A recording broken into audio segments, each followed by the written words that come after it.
ओम शांति।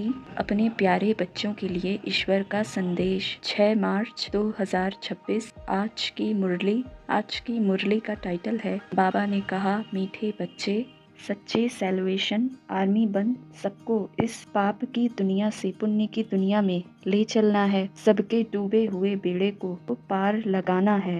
प्रश्न, कौन सा निश्चय हर एक बच्चे की बुद्धि में नंबरवार बैठता है? उत्तर, पतित पावन हमारा मोस्ट बिलवेड बाबा हमें स्वर्ग का वर्षा दे रहे हैं। यह निश्चय हर एक की बुद्धि में नंबरवार बैठता है। अगर पूरा निश्चय किसी को हो भी जाए तो माया सामने खड़ी है, बाप को भूल जाते हैं, फेल हो पड़ते हैं। जिन्हें निश्चय बैठ जाता है वह पावन बनने के पुरुषार्थ में लग जाते हैं। बुद्धि में रहता है अब तो घर जाना है।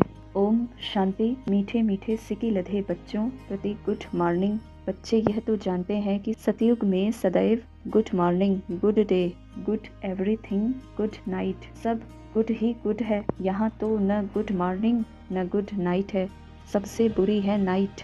तो सबसे अच्छा क्या है? सवेरा, जिसको अमृत वेला कहा जाता है। तुम्हारा हर समय गुड ही गुड है। बच्चे जानते हैं कि इस समय हम योग योगेश्वर और योग योगेश्वरियाँ हैं। ईश्वर जो तुम्हारा बाप है वह आकर योग सिखलाते हैं, अर्थात तुम बच्चों का एक ईश्वर के साथ योग है। तुम बच्चों को योगेश्वर के साथ ज्ञानेश्वर बाप का पता पड़ा है। योग लगा, फिर बाप तुमको सारे चक्र की नॉलेज समझाते हैं, जिससे तुम भी ज्ञानेश्वर बनते हो। ईश्वर बाप बच्चों को आकर ज्ञान और योग सिखलाते हैं। कौन सा ईश्वर? निराकार बाप। तुम सब ब्रह्मा कुमार कुमारियां भाई बहन हो गए, नहीं तो डाडे का वर्षा कैसे मिले? डाडे से वर्षा मिलता है 21 पीढ़ी अर्थात स्वर्ग की राजाई। कमाई कितनी बड़ी है, यह है सच्ची कमाई।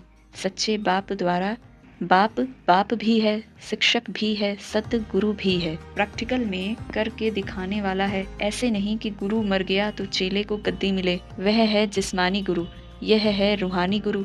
अच्छी रीति इस बात को समझना है। यह बिल्कुल नई बातें हैं। तुम जानते हो हमको कोई मनुष्य नहीं पढ़ाता, हमको शिव बाबा ज्ञान का सागर पतित पावन इस शरीर द्वारा पढ़ाते हैं। तुम्हारी बुद्धि शिव बाबा तरफ है, उन सत्संगों में मनुष्य तरफ बुद्धि जाएगी।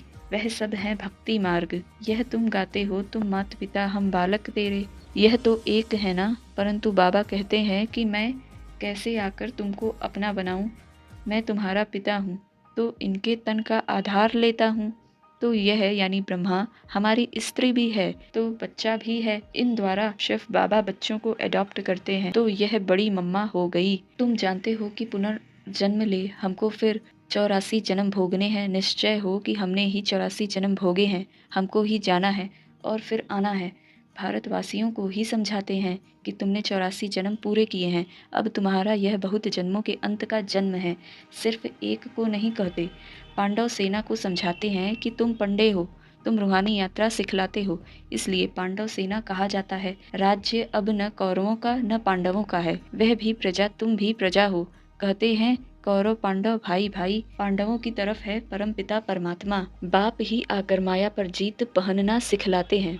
बाप को आकर स्वर्ग की स्थापना जरूर करनी है। बाप आया है तो तुम बच्चे जयंती मनाते हो। कब आया यह नहीं कह सकते कि इस घड़ी इस तिथि तारीख आया।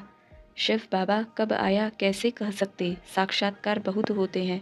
पहले हम सर्वव्यापी समझते थे या कह देते थे कि आत्मा सो परमात्मा है, अब यथार्थ मालूम हुआ है। बाबा दिन प्रतिदिन गुह्य बातें सुनाते रहते हैं। तुम साधारण बच्चे कितनी बड़ी नॉलेज पढ़ रहे हो।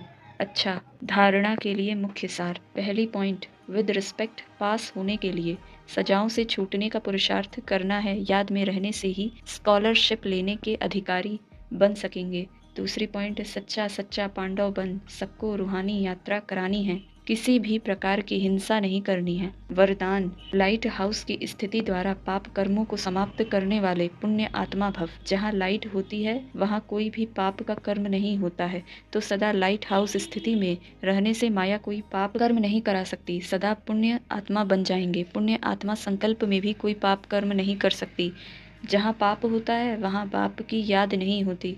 तो दृढ़ संकल्प करो कि मैं पुण्य आत्मा हूँ, पाप मेरे सामने आ नहीं सकता। स्वप्न व संकल्प में भी पाप को आने न दो। स्लोगन: जो हर दृश्य को साक्षी होकर देखते हैं वही सदा हर्षित रहते हैं। जो हर दृश्य को साक्षी होकर देखते हैं वही सदा हर्षित रहते हैं। अव्यक्त इशारे: निश्चय के फाउंडेशन को मजबूत कर सदा निर्भय और निश्चिंत रहो। निश्चय बुद्धि: बच्चे सदा हर्षित और निश्चिंत रहते हैं। चिंता खुशी को खत्म करती है और निश्चिंत हैं तो सदा खुशी रहेगी। जब किसी भी बात में क्यों हुआ, कैसे हुआ, क्या होगा, यह प्रश्न आते हैं तब चिंता होती है। क्या, क्यों, कैसे, यह चिंता की लहर है। कई फिर कहते हैं कि मेरे से ही क्यों होता है, मेरे पीछे ये बंधन क्यों है, मेरे पीछे माया क्यों आती है, मेरा ही हिसाब किताब कड़ा है, क्यों तो क्यों, आना माना। चिंता की लहर: जो इन चिंताओं से परे हैं वही निश्चिंत हैं।